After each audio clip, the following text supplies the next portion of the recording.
참 예수님, 오늘은 4월 11일 부활 제2주일입니다. 하느님의 자비 주일이기도 한 오늘로써 부활 8일 축제를 마감합니다. 8일 동안이나 경축해야 할 만큼 부활은 1년 중 가장 큰 축일이었습니다. 그 마지막 날인 오늘, 교회는 예수 그리스도의 부활이 지니는 의미를 하느님의 자비로 조명합니다. 사실 예수 부활은 그분의 신비스러운 탄생과 또 그럼에도 불구하고 억울하고도 참혹했던 죽음을 통해서 얻어진 귀하디 귀한 하느님의 자비였습니다.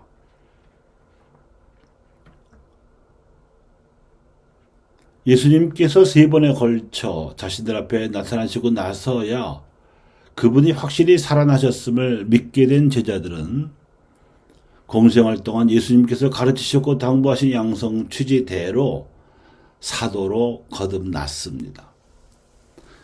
그래서 뒤늦게나마 예전의 불신과 의심, 비겁함과 소심함을 깨끗이 털어버리고 담대한 믿음과 굳센 용기, 거룩한 깨달음과 슬기로운 언변으로 세상에 나섰습니다.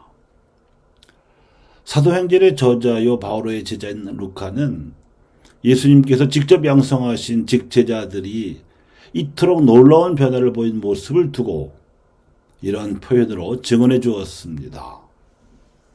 사도들은 큰 능력으로 주 예수님의 부활을 증언하였고 모두 큰 은총을 누렸다. 예수 부활의 은총은 사도들의 변화로만 그치지 않았습니다. 평소 제자들의 언행을 잘 알고 있던 유다인들은 이 늦깎이 제자들이 보여준 놀라운 변화를 보고서는 자신들도 달라지기로 마음 먹었습니다. 즉, 한 마음 한 뜻이 되어 아무도 자기 소유를 자기 것이라 하지 않고 모든 것을 공동으로 소유할 정도로 변화되기에 이르렀던 것입니다. 이 공동 소유라는 놀라운 생활 양식은 믿는 이들 안에서 궁핍한 사람이 하나도 없게 만들었을 뿐 아니라 믿는 이들 바깥에 있던 가난한 이들과도 나누는 더 놀라운 행동 양식으로까지 진화되었습니다. 땅이나 집을 소유하는 사람들이 그것을 팔아서 받은 돈을 가져다가 사도들의 발 앞에 놓고 저마다 필요한 만큼 나누어 받곤 하였기 때문에 나눌 마음과 나눌 돈은 충분했습니다. 바로 이렇듯이 예수 부활의 은총이 사도들의 변화를 거쳐 신자들의 공동체 화에 이르는 놀라운 과정이 바로 하나님의 자비였습니다.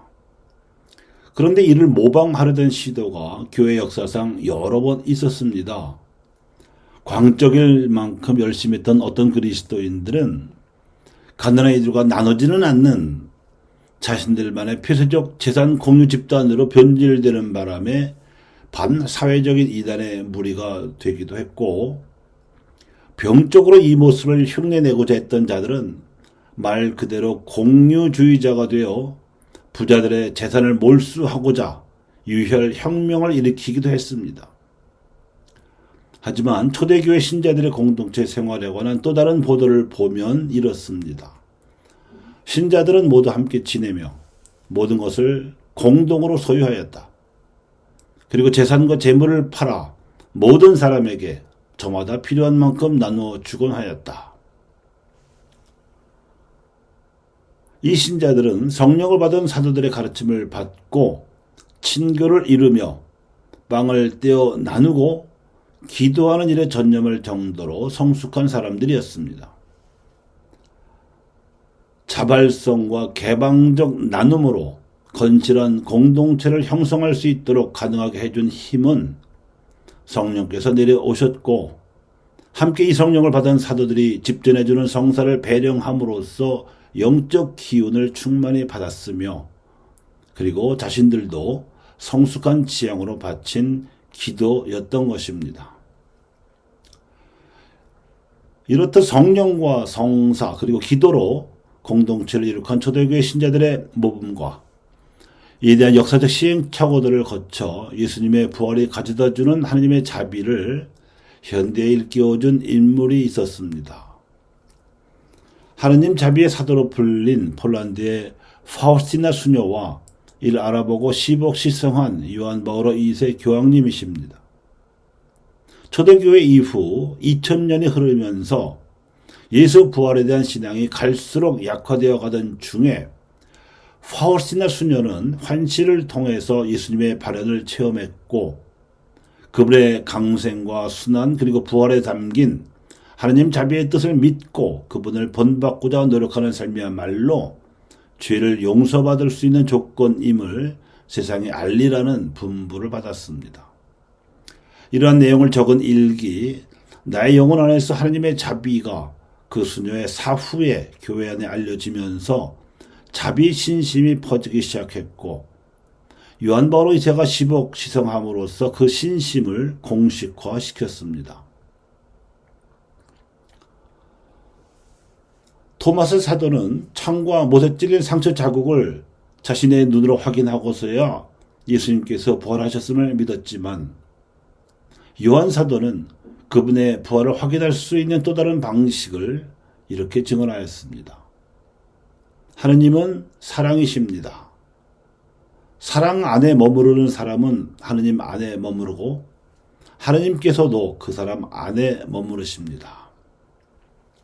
이 증언은 그리스도교 신앙의 핵심, 곧 그리스도교의 하느님 상, 그리고 그에 따른 인간의 모습과 여정을 매우 분명하게 나타내고 있습니다. 그래서 그리스도인이 된다는 것은 윤리적 선택이나 고결한 생각의 결과가 아니라 삶의 새로운 시야와 결정적인 방향을 제시하는 한 사건, 한 사람을 만나는 것입니다. 바로 예수님을 만나는 것입니다. 예수님을 만나 하나님의 자비를 받고 애덕을 실천하는 삶은 사회적으로 정의를 구현하고 평화를 실현하려는 노력으로 나타납니다. 최근 실시된 지방자치단체장 보궐선거에서 여당인 민주당이 참패했는데 이는 1년 앞으로 다가온 20대 대통령 선거를 앞두고 그동안 문재인 정부가 기울여온 정책적 노력을 중간평가했다는 의미가 있었습니다. 국제적으로는 한국에 대한 평가가 후하다는데 왜 국내에서는 엇갈린 평가가 나오는 걸까요? 그래서 자칭으로든 타칭으로든 프로급 또는 아마추어급 정치평론가들이 내놓는 진단과 처방이 마구 쏟아지는 중입니다. 그 중에서 나름 솔직하게 들리기도 하고 또 들어보니 씁쓸하기도 한 쓴소리 하나를 소개합니다. 저는 70년대 중반 압구정동에서 태어나 30대 중반까지 살았던 40대 남성입니다. 저희 아버님은 제조업으로 자수성가하여 70년대 압구정동에 130평 대지의 2층 저택을 매입해 살다가 저희 형제가 중학교에 입학하며 편의를 위해 현대 아파트로 이사를 가고 그 후 30대 중반까지 계속 그곳에서 살았습니다. 그만큼 강남 코어 정서의 생성, 성장, 현재를 잘 안다고 감히 말할 수 있습니다. 극단적으로 말하자면 그럴 일도 없지만 국힘당이 조두순을 후보로 내놔도 강남은 투표를 안 하면 안 했지 민주당을 찍지는 않습니다. LH 분노? 그런 거 관심 없습니다. 오세훈 셀프 보상? 그 정도는 강남 성골 사이에서는 하찮은 일상입니다. 박형준 LCT? 조현화랑? 이 정도가 그냥 평균적 삶이어서 절대 흠이나 문제시 될 일이 아닙니다. 다들 그렇게 부를 축적하고 유지하고 있는데 그걸 욕하고 못하게 하려는 민주당이 죽도록 싫은 겁니다. 이명박이나 오세훈, 박형준 같이 자신들과 비슷한 사람들이 권력을 쥐고 있어야 부를 유지하고 늘릴 수 있고 그로 인해 비강남권과 더 큰 부의 차이를 만들어서 자신들과 분리되길 바라고 비강남권 사람들이 강남에 새롭게 진입하는 걸 극도로 혐오합니다. 이런 정서는 이미 90년대 초부터 있었습니다. 강남은 철저히 계급사회입니다. 신라 육두품 대입하면 대충 비슷합니다. 강남 3구 그런 거 없습니다. 서초구는 안 쳐주고 송파구는 거지 취급합니다. 그래서 마치 자신들의 존재 증명을 서듯 서초 송파가 더 노골적으로 민주당을 싫어합니다. 강남의 계급은 철저히 부로 결정되지만 어느 정도 지역성을 보입니다. 송골은 70년대에서 90년대에 압구정동으로 이주해온 신흥 부자들 중 사업 이윤을 대부분 부동산에 투기하여 엄청난 부를 축적하고 IMF 이후로도 부를 유지하며 지금까지 살아온 사람들입니다. 그리고 재벌 3세대들, 이름되면 알만한 중견기업 2, 3세대들 정도가 성골급의 코어입니다. 재수없죠? 근데 사실이에요. 저도 30대 중반까지는 그 안에 있었습니다.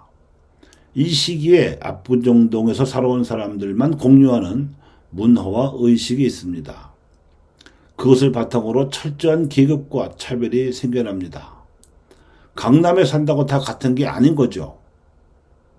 이 성공들은 엄청난 특권을 누려왔고 뼛속 깊게 그 특권 의식이 박혀 있습니다. 죽은 사람을 살리는 일 외에는 돈과 백으로 할 수 없는 건 없다는 건 당연한 일입니다. 요즘은 예전만큼은 아닙니다만 2000년대 초까지만 해도 웬만한 일은 돈과 백으로 해결되지 않는 게 없었습니다. 심지어 살인도요. 실상 살인이지만 수사 과정에서부터 작업 들어갑니다. 피해자 가족 매수 당연한 거고 과실치사로 내리고 재판 과정에서 또 작업 들어가서 잘 되면 집행유예, 안 되면 실형 좀 살다가 2심에서 집행유예. 익숙하시죠? 뭐 중간에 뭔가 틀어져서 사회에서 이슈화 되면 그냥 걔가 재수 없었던 걸 뿐 무슨 흠 잡힐 일이 아닌 겁니다. 오히려 못 빠져나오면 병신 취급당하죠. 이런 그들의 특권을 옆에서 보는 밑에 육두품들은 어떨까요? 자신들도 저렇게 되고 싶고 될 수 있다고 믿습니다. 국힘당 지지자들 보면 자신들이 특권층, 기득권층이라고 착각하거나 거기 편입되고자 하는 희망자들이 대부분입니다. 하지만 그 욕망을 이용해서 부를 축적하고 특권을 공고히 하는 건 성골들 뿐입니다. 거기서 나오는 떡고물에 추종자들은 더 열심히인 거죠. 그럼 해결책이 뭐냐? 언론? 포털? 부동산? 아닙니다. 핵심은 특권입니다. 더 강력하고 촘촘한 법망으로 규제하면 특권의 영역이 줄어들고 결국 포기하게 됩니다. 예전엔 돈과 백으로 할 수 있었던 일들이 지금은 시도도 못하는 게 꽤 많습니다. 도저히 할 수 없으니까 포기한 겁니다. 재벌, 언론, 검찰, 판사, 모피아 등들이 정하는 것을 철저히 꺾지 못했기 때문에 추종자들이 포기 안 하는 겁니다. 다시 권력만 가져오면 특권을 누리며 편하게 살 수 있고 내가 좀 더 벌면 저 특권층에 들어갈 수 있다는 희망 고문 때문입니다. 절대 자신들이 성골에게 이용당하고 있다고 생각 안 해요. 지들도 일원인 줄 알아요. 이제는 알만도 한데 아직도 모르는지 민주당은 우클릭이니 중도니 헛소리합니다. 심지어 김어준도 부동산 언론 말씀하시는데 아니에요. 그냥 더 이상 특권 안 뺏기겠다. 찾아오겠다. 플러스 나도 특권층, 기득권층 되고 싶다는 추종자들 총궐기입니다. 모든 특권이 사라지면 그때는 자신에게 득이 되는 정책과 임무를 보겠죠. 그러기엔 긴 시간과 엄청난 개혁이 필요합니다. 그걸 할 수 있는 세력은 민주당밖에 없고 지금 아니면 못해요. 민주당이 지금 안 하면 또 10년, 20년 동안 못할걸요. 그냥 답답해서 주저리 써봤습니다. 내용 중에 불편하신 게 있더라도 실제 제가 보고 느끼며 살아온 일인지라 양해 바랍니다.